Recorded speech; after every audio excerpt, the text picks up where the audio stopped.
Sakura and Hinata are easily the two most popular kunoichi in all of Naruto, so naturally, many fans pit them against each other, whether it's in the form of debates about who's the better character, or the topic of this video, who would win in a fight. In this video, I'll be going over Sakura vs Hinata during Part 1, Shippuden, and the last to determine who was truly the stronger kunoichi throughout the series. Before we begin, as always, if you enjoy Naruto content, I'd appreciate it if you subscribe to support the channel and watch more videos just like this one. Starting off round 1, we've got Kid Sakura against Kid Hinata. I'm sure no one is going to disagree with me here when I say that Hinata has a pretty massive advantage over Sakura at the beginning of the series. Don't get me wrong, I do think Sakura is actually pretty underrated, because despite how boring her fight against Ino was to watch, Sakura is consistently portrayed as a very talented shinobi, with Lee even commenting that both her and Ino are far above the norm. That being said, Sakura is going to struggle a lot against Hinata, because other than Shuriken, she literally has no long-range attacks, meaning this fight is likely going to come down to close quarters combat, where Hinata severely outclasses Sakura. After all, Hinata is a user of the Gentle Fist, and a very proficient one at that, since she was even able to tag Neji twice in their fight. Of course, Neji was stronger than Hinata by a pretty large margin, but landing multiple hits against him is still extremely impressive, and far beyond what Sakura is capable of. This is made worse by the fact that Sakura's fighting style at this point in the series mainly relies on using the substitution jutsu and clones to confuse her opponent and catch them off guard, but Hinata's Byakugan would easily be able to see through all of these tricks, so I really don't think Sakura could pull off a victory here. So, Hinata should realistically win this fight the large majority of the time, which is also consistent with the narrative around Sakura during Part 1, since she's presented as a shinobi with a lot of potential, but is too interested in superficial things to truly take advantage of it, which is why she stands no chance in this battle. Next up, round 2 is War Arc Sakura vs Hinata. Starting with Hinata's scaling, even though she doesn't have a lot of fights in Shippuden, it should be very obvious that Hinata has gotten a lot stronger, as she is now able to fight alongside Neji, and even ends up saving him from a white Zetsu, which shows that they are pretty relative. This is further supplemented by the third databook stating that the power of Hinata's Byakugan rivals Neji's, so it is actually very consistent for Hinata to be in this tier of power. The reason why Hinata being on par with Neji is impressive is because it's implied throughout the series that Neji was relative to Weightless Lee, with them being able to combo attack with each other even in Shippuden, and in the War Arc, Lee was capable of intercepting Haku using his Leaf Whirlwind. I'm sure most of you know where I'm going with this by now, as in Part 1, Haku was stated numerous times to be a threat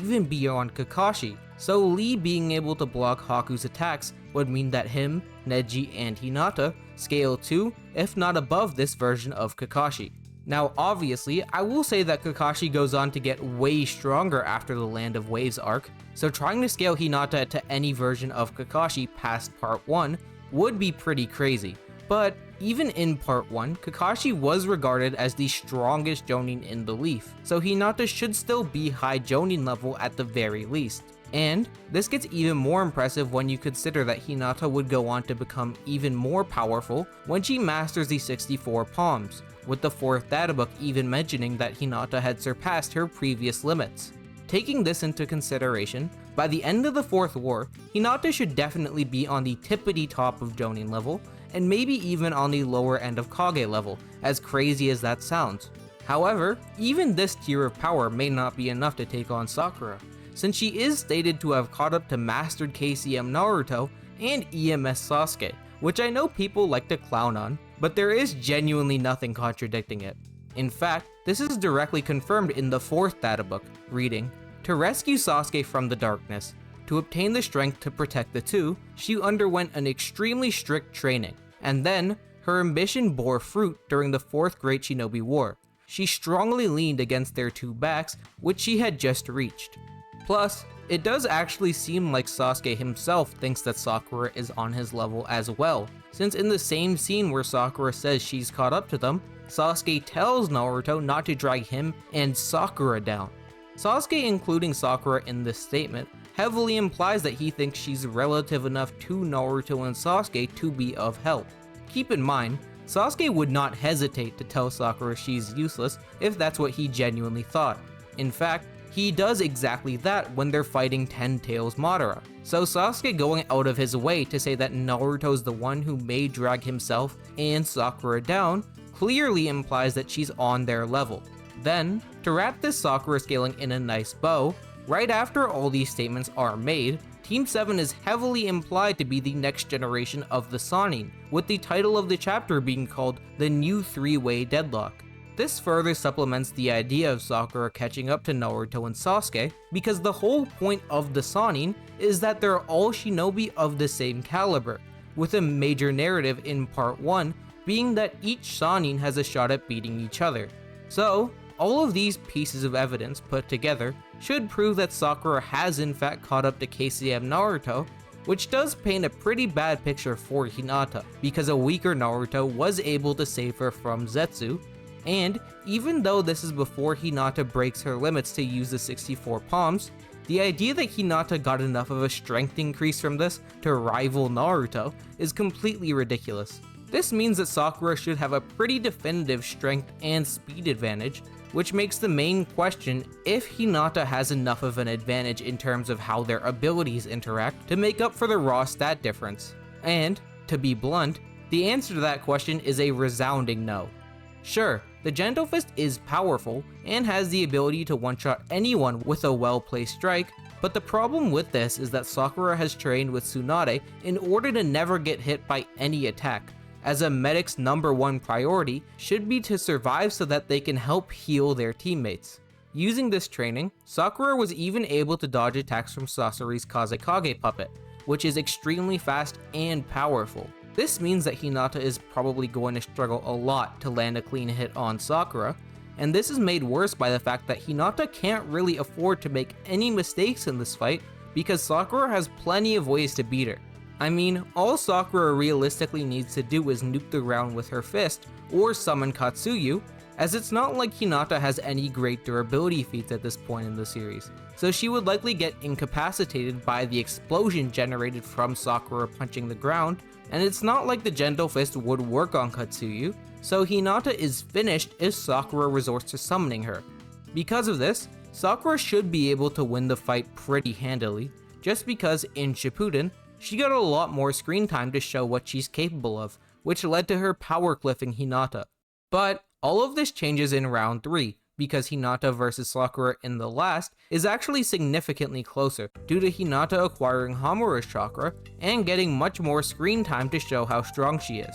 This may not be obvious at first, but Hinata has gotten much faster since the end of Shippuden, as she is now capable of piecing up all of Toneri's puppets, including his head puppet, which is crazy because the head puppet was unironically moving on par with base Naruto and consistently avoiding his attacks when they fought. This is extremely impressive for Hinata, as even in the middle of Shippuden, base Naruto was already a Kage level shinobi on par with Kakashi, and then he would go on to get much stronger during the war arc. And on top of this, he proceeded to train for 2 years straight up until the time of the last. This clearly establishes even base Naruto as a high Kage level shinobi, and Hinata fighting opponents as quick as him makes her ridiculously fast. And remember, this is base Hinata we're talking about, so once she taps into Hamura's chakra in order to further amplify her speed, she may unironically be one of the fastest characters in the series. Plus, what might even be more impressive than Hinata's speed is her durability, because when Toneri fires off his Silver Wheel Rebirth explosion at the Hanabi Retrieval Squad, Naruto and Hinata are the only ones who got caught in the middle of the tornado, and they're sent flying through the moon's crust, which Hinata unironically tanks. To be fair, we don't see Hinata get sent through the moon's crust on screen, so it's possible she used Hamura's chakra to survive, but it still should mean that when Hinata's at full power and tapping into the 6th Paz chakra, she's way too durable to be damaged even by most Kage level shinobi. And this isn't even Hinata's most impressive feat in the last, because right after this scene, Naruto gets his chakra drained by Toneri to the point where he can barely stand, and Hinata is able to refill his reserves with Hamura's chakra. Even though Naruto doesn't do any fighting after this happens, We know Hinata gave him a boatload of chakra, because he is able to summon 8 Tails Kurama using the chakra Hinata gave him, implying that Hinata has 8 tails worth of Kurama's chakra at the very least, and likely much more than that since she showed no signs of fatigue after giving Naruto chakra. Taking all of these feats into account, I do think Hamura Chakra Hinata would actually give Sakura a very good run for her money if they were to fight. Unlike the last round, Sakura nuking the ground won't be much help because of Hinata's crazy durability, and Katsuyu wouldn't be very useful either when it comes to dealing damage to Hinata, as I don't think her acid has the attack potency to harm someone on Hinata's level. This leaves Sakura's one win condition as just trying to get in close and land as many punches as she can, because as durable as Hinata is, she's still gonna get messed up if she gets hit directly by Sakura multiple times. There's also the possibility that Sakura could use her chakra scalpel, which negate durability by directly damaging internal organs to harm Hinata,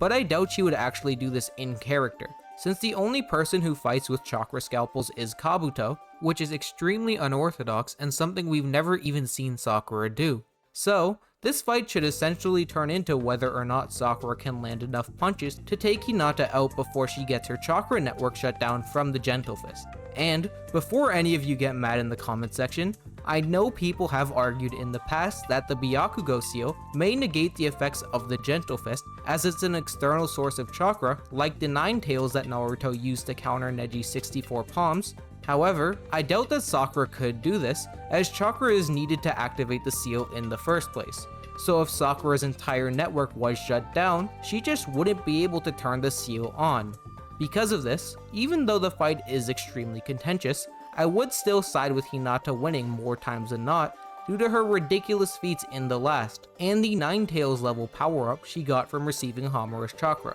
So, wrapping this up, Hinata pretty definitively wins round 1, Sakura stomps in round 2, and I would lean towards Hinata in round 3. Thanks for watching. If you liked the video, make sure to subscribe and click the video on the end screen. Later!